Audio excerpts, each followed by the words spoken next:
Well, good day. Let's talk about the value of biblical archaeology, shall we?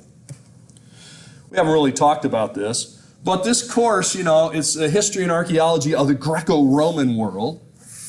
Okay, but, as you know, we are focusing on, in this case, the Greco-Roman world, especially connected with the New Testament.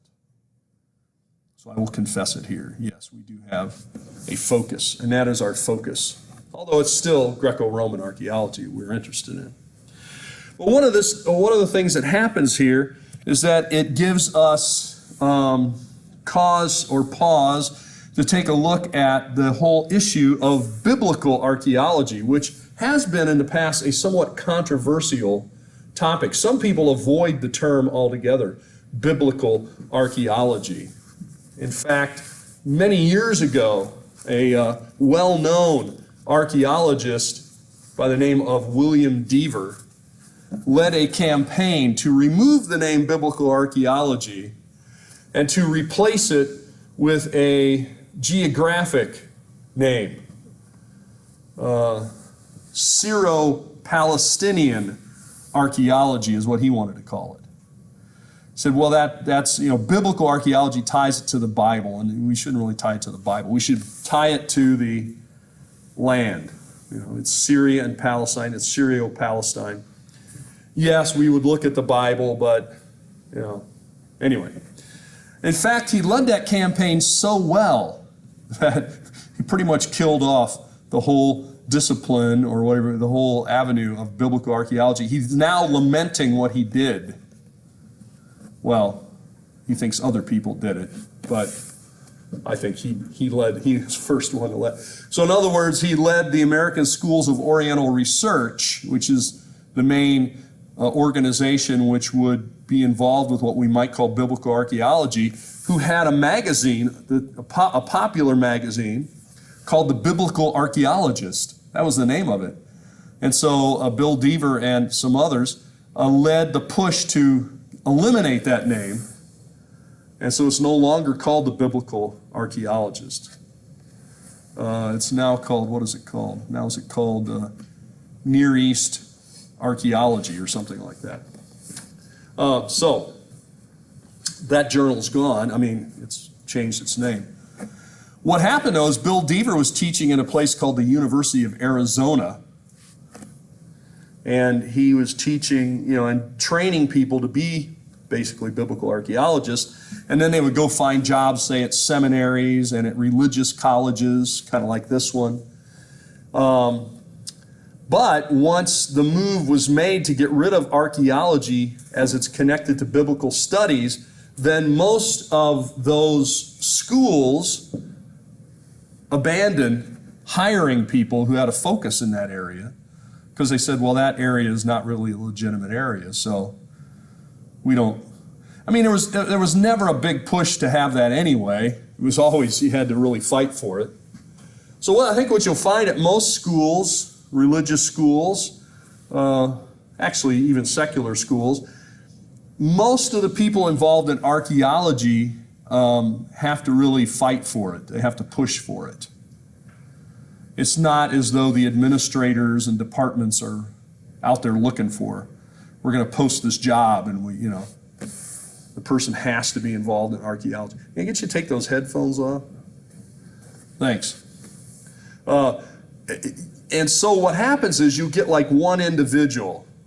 I don't know who that would be at this university, but there's one individual who is sort of pushing for archaeology, and they have to really make a case for it and kind of fight for it and get the courses in the catalog and maybe get a minor or a major going or whatever. And then what happens is that person is no longer at that university, maybe because they push too hard for certain things, or, they die while they're in the Middle East, or they retire. When they get another job, when they post that job, they do not list. They would not list someone who's an archaeologist. That would not be in the list. If somebody happened to have that, then, well, okay. But that's not really what they want, you see. Because archaeology, like I've said before, is an orphan kind of child in the academic disciplines. Anthropologists, now you might, occasionally you find a school where they focus on archaeology or something, but mostly, even anthropologists, you might think, well, they find a home there. A lot of anthropologists do not think archaeology is real anthropology. It's not the cultural anthropology that you're really supposed to be doing. That is sort of the pristine nature of anthropology, would be cultural. For the person who teaches classical studies, like Greco-Roman stuff, archaeology is not considered to be the thing that they're really into. You're supposed to be into either Latin or Greek, and you're supposed to be into all the literature of it, not really the archaeology. The archaeology is just sort of tolerated by those people who don't really know their Latin well enough or their Greek well enough to do what they ought to be doing, and that's translating and studying Virgil or Homer or something like that. Okay? And again, you'll find a few exceptions, but not too many. And by the way, classics departments have taken it on a chin all around the country anyway. They've eliminated a lot of classics departments. Hard to find. They've merged them in with foreign language and other things. And in history departments, well, archaeology, as I think I've told you in here anyway, when I was writing my dissertation, I had to really make a case that archaeology was history, could count as history. As I think I told you, one of the people on my committee said, this is not really history. He called it prehistory. He didn't mean in the chronological method sense. He meant this is prehistory. This is what you would do to get ready to try to write some history, maybe, but it's not history. So I had to sell it as social history of the ancient world, which surprisingly worked. Anyway. So I guess what I'm saying is archaeology is not the premium thing, and biblical archaeology really took it on the chin when they started changing the name and they started saying, well, yeah, we shouldn't really be doing this or that. And so what it meant was all those jobs dried up, which meant the program that Bill Deaver started at Arizona that flourished for several years completely was eliminated. And then he retired, and is no longer there at all because his students had a hard time finding jobs eventually because nobody was hiring in that area. The real place where you could be hired would be like seminaries, religious, Christian schools, things like that, that would want to have an archaeologist who connected to Bible and so on. Yeah. So what I'm saying is it's somewhat controversial even to use the term biblical archaeology, and then to say it has value, well, I'm really a radical now, as we all knew. Well, one of the things that biblical archaeology can do for us is it can actually confirm, depending on how you define archaeology, it can confirm the text of the Bible. What do I mean? Well, take a look at what I have a picture of here on the screen. It's part of the Dead Sea Scrolls. The Dead Sea Scrolls were found, well, at first by peasants, shepherds, who said they were just looking for a lost sheep, but I think they were probably looking for something else. Like, and what's that? Probably like more along the lines of grave robbing. Well, I don't like to use that kind of negative term. You know me, I'm always positive. Basically grave robbing. But yes, they said they were looking for a sheep, and then they kind of threw a rock maybe to get the sheep to move or whatever, and it went in the hole of the cave, and they heard something break. Oh, what is that? Sounds like pottery. And so then they got themselves, now if you've ever been to Qumran, anybody here been to Qumran? No? Well, this next summer you could go. If you go dig, we could make sure you get to Qumran if you really want to go. And Masada, they're all down there in the same area. Usually when I take students there, I take them to, what I've been doing is 3 places. We go to Masada. You go there early as you can get there. They let you in because it gets really, really hot, especially in July. And then, for those of you who like to be tortured, you can hike up to the top or you can ride a nice lift up there, depending on which you want. And then you see the sights, and we come back down, and we usually eat a little lunch or something if you're able to eat after all that. And then students typically want to go to the Dead Sea. I try to talk them out of it, but it's just something people want to do. So we go to the Dead Sea, and we let them get out there in the Dead Sea water. And I tell them, look, a couple of things you need to remember when you get in the Dead Sea.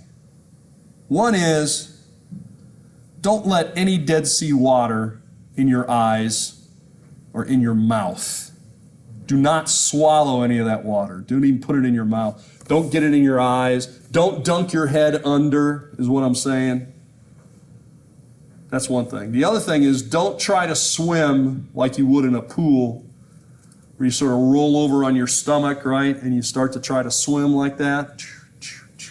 It just really doesn't work very well, because the Dead Sea is so buoyant, it's so dense, that when you roll over like that, your whole body's pretty much on top of the water.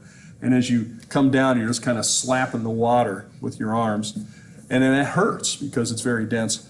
And also, of course, I tell them about the intense heat and the sun. Because the last time I was there, maybe it was 2 summers ago I was there, it was 130 degrees, 128 degrees, something like that, on a sign that I saw, And it's very intense. It's the lowest spot on the face of the earth. The other thing that I always warn them of, but nobody really believes you, then they find out, is that if you have any abrasion, cut, mosquito bite, anything like that, and you get in the water of the Dead Sea, at first you're going to think, hey, it's okay.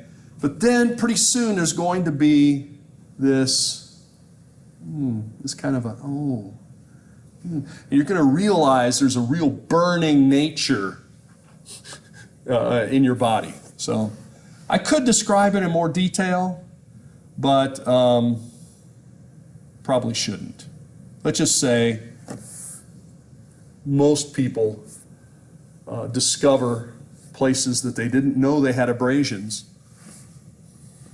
It will be revealed unto them. I will say some of the ladies on the trip really got mad at the Dead Sea. So you'll just have to use your imagination there. So that's why they do have freshwater showers there when you come out. You need to rinse yourself. Okay, so I take them there, and then we go to Qumran. And by the time we get to Qumran now, it's like, because we've done the Dead Sea thing, it's like 3 in the afternoon, it's like the hottest time, and everybody's tired from all the other stuff. And so they don't give Qumran its fair shake, but it's the place where the Dead Sea Scrolls were found and the caves that were there. So sometimes we can actually confirm the text of the Bible. Now here's an Old Testament example. Of course, we're not really talking about the Old Testament here, but I'll put it up here nonetheless. This is the Mesha inscription, or sometimes called the Moabite stone. Anybody here ever heard of that? The Moabite stone was found in Jordan at a place called Dibon. And Dibon was the capital of a guy named Mesha, king of the Moabites. And so you can look in a thing I call the Bible, and you can read about Mesha. Okay, 2 Kings 3. Mesha, the king of Moab, raised sheep. He had to supply, look at it, he had to. See, he was paying I guess what we would call in my culture, the mob culture, protection money. Tribute. He had to supply the king of Israel with 100,000 lambs. That's a lot of lambs. And with the wool of 100,000 rams. Woo! All right, that's a lot. But after Ahab died, the king of Moab rebelled against the king of Israel. He said, you know what, that guy's dead. I'm not going to pay this anymore. So evidently he had to pay this more than once. I'm assuming this was an annual thing. Now, when you read the Moabite stone or the Mesha inscription, you get a very different take on it. Here King Mesha talks about, not that he's subjugated by Israel, but how he defeated Israel. So it's very interesting to sort of read the other side of this. I think the two can be harmonized, but obviously different take, because he's not going to publicly put up a thing that says he's being slapped by the king of Israel to give protection money, because that's, he's the king of Moab. So anyway, so there you go. So you can actually compare the text, and if you look at this stone, we could talk about it a lot more than we have time to today, but you can see that it has two different sort of colors to it, two different shades. You have the sort of shinier black, and then you have the duller black, the sort of grayer parts. The grayer parts are the original, and the shinier parts are the artificial or the reconstructed part. Because what happened was, when this stone was found, it was whole. It was found by a German archaeologist. Well, he's actually really a German missionary, but he was also kind of an explorer. And he goes through town and he sees this thing. He's there. He's riding on it's a long time ago. He's riding on a horse or a donkey. He comes in and he sees this thing. He's very interested in it. And so he makes a squeeze. You know what I'm talking about, a squeeze? I'm not talking about the ladies. I'm talking about a squeeze, an impression of it. This used to be done, of course, today they do it with, like sort of latex kind of stuff. You put it on, you sort of paint it on there, and then when it dries, you can peel it off, and you've got a replica that way. The way he did it, I think, was with paper. You take like filter paper, and it gets real mushy when it gets wet, and then you press it in, and then you let it dry. Then you can kind of roll it up. You put a cloth on it, you kind of roll it up, and then later on you can unroll it. Well, that's how they made a copy of it, is they could use that to then as the form for, say, plaster of Paris, you can make a replica. But what happened was, once he showed so much interest, the people of the town, who were of different tribes and different groups, decided there would be money to be made. Why was this guy so interested in this? So they decided, they couldn't decide who owned the stone. So there's sort of two parts to this story. One is, did they just say we can't figure out who owned it, and so they said, well, we're going to break it apart so we can each have a piece. Other people thought, some people say, well, they thought maybe there was gold inside of the stone. That's why the guy wanted it. Other people thought they could also make more money if there were more parts. We could sell each part for more than just selling one thing. Anyway, for whatever reason, they heated the stone up in a fire. They built a fire. They put the stone in, built a fire around the stone or on the stone, and then they poured water on it. Yeah. How big is it? It's about 5 feet tall, roughly, 4.5, 5, about 5 feet, I think. And it would be about this wide, about 2.5 feet wide, 3 feet wide, and about 5 feet tall. Well, yeah, it's substantial, and it's pretty thick. It's about I would say about a foot, 10 inches to a foot thick. So it's a big stone. It's made out of diorite, which is a dark volcanically produced stone, diorite. Anyway, so they heated it up and they threw cold water on it, and exploded basically into a lot of pieces, and that's why it looks like this. Some of the pieces were never found or recovered.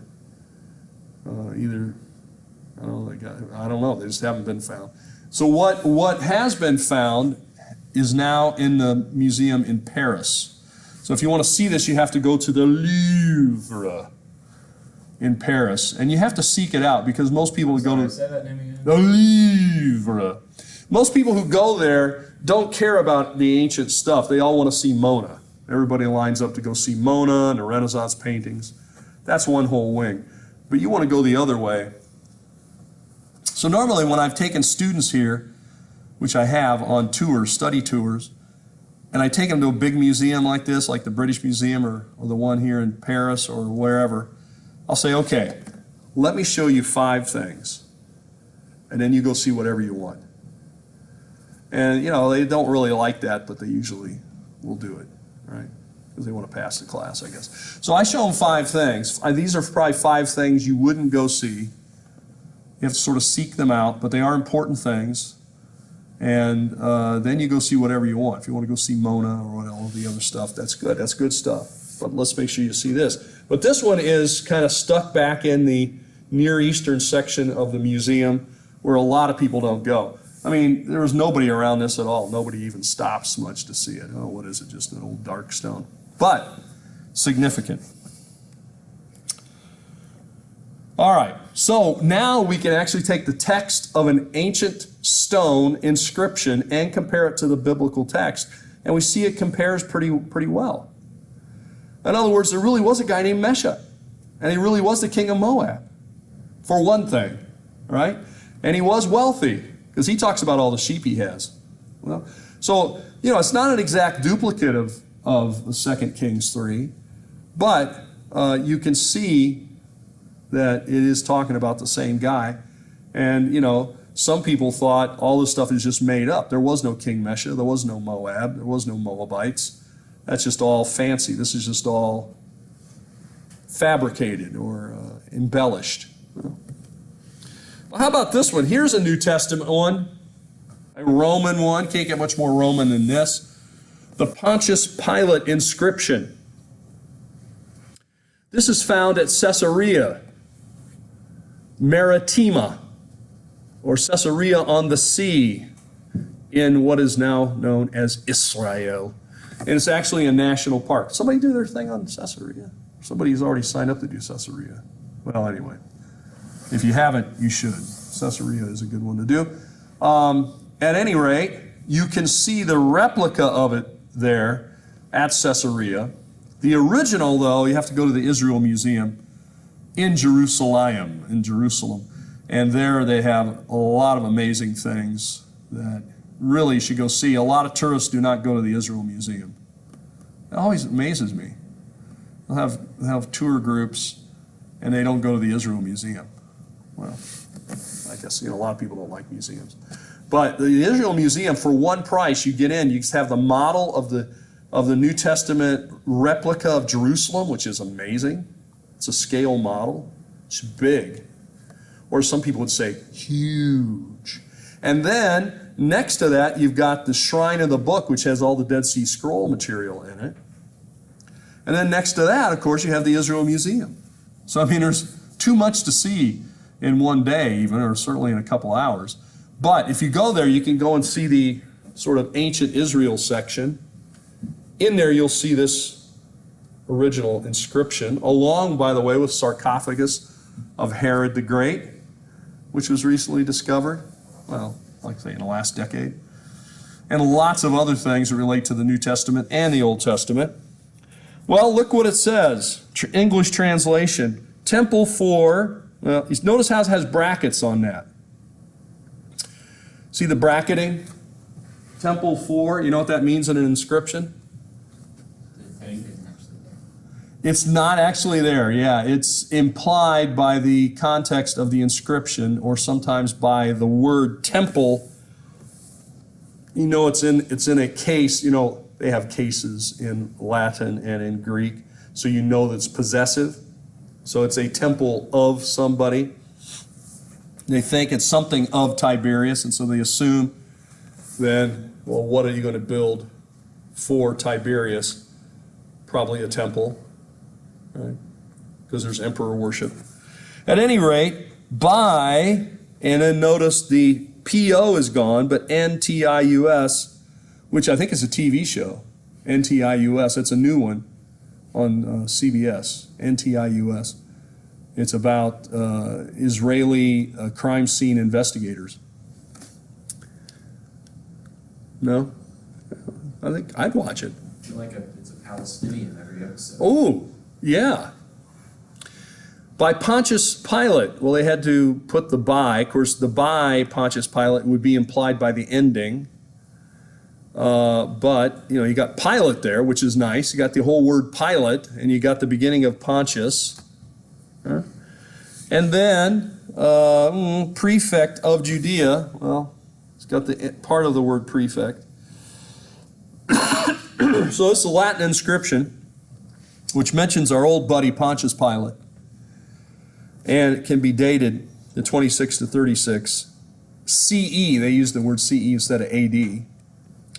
The Roman prefect of Judea, who was presided over Jesus' trial. The stone with the inscription was found in a secondary use in the theater.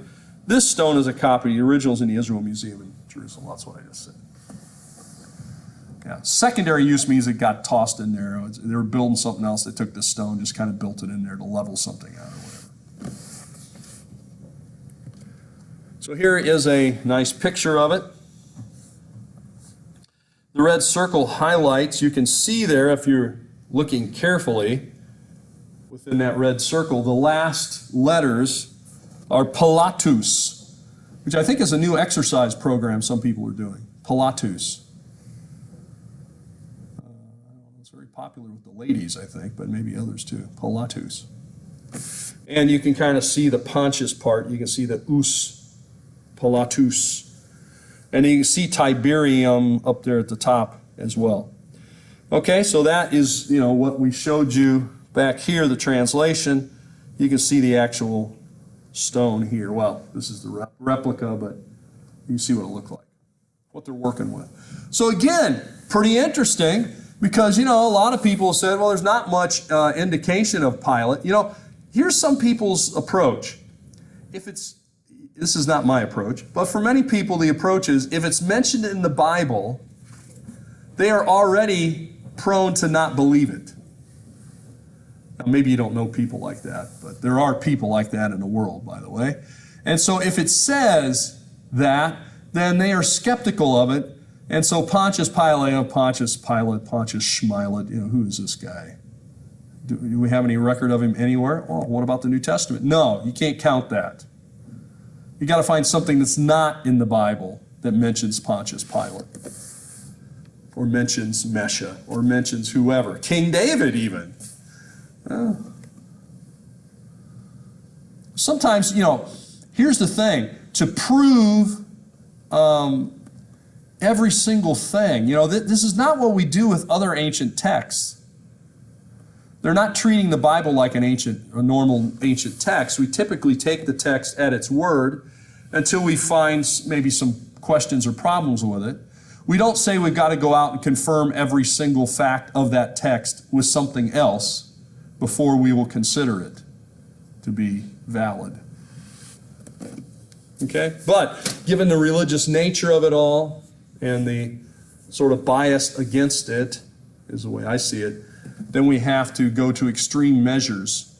Because some people say, I won't believe anything that's in the Bible unless you can show me that stuff outside the Bible. And of course, that's pretty hard to do. But I'm showing you some cases where archaeology has helped us in that regard. Here's another. How about Polytarch? I know that's a name that comes to your list, rolls off the tongue because you're very familiar with it. It's in the Bible. What? Yes, it's in the Bible. You can look it up. The Bible is that book that in chapel they, I hope, occasionally read. I've been to some I won't say any specifically, but I have been to services at certain places. I'm not naming where or when. In the past, where you would think the Bible would be predominantly mentioned, read, expounded, whatever terms you want to use. And sometimes it's not the case. I went to a chapel service, not here, somewhere else, and the guy just spent the whole time talking about how he went on a kind of mission trip thing or whatever, sort of a, you know, he went to Africa and how he slept in a tent and how he saw a lion and, you know, all this other kind of stuff that happened to him. I'm thinking, okay. Where is the biblical text? Are we going to talk about Daniel in the lion's den? No, we didn't do that. Are we going to talk about Ethiopian eunuch was from Africa? No. In fact, there was no text. It was just a way, a vehicle for him to tell a neat story about himself and how brave he was or how devoted he was, that he would go to Africa and do these things and how dangerous it was. At least that's the impression I got. But you know, I'm always trying to put the positive spin on things. So I'm sure he was just trying to encourage people to get involved in missions and things like that. Well, it is good to have testimony. People talk about it. Yeah, but usually I think in a church setting, the testimony ought to have some spiritual nature to it, besides self-aggrandizement. Is that a word? Something like that. Well, anyway. Well, you know, Paul and Silas, you know what I always say, if the King James was good enough for Paul and Silas, it's good enough for me. I read the NIV, it's the same English that Jesus spoke. Woo! NIV. The New International Version. You know, I have known many people who helped translate the NIV. Like several of my professors, yeah. Yeah. Is that an argument for or against it? It's just a statement of fact. For example, one worked very heavily on Luke and Acts. Luke and Acts. In fact, if you've ever heard of the NIV Study Bible, he wrote the notes for the book of Acts. Another of my professors worked heavily on Ezra and Nehemiah, and actually I think wrote the study notes for that. And another guy that I worked with in archaeology worked on the Gospels, I believe. I don't know which one.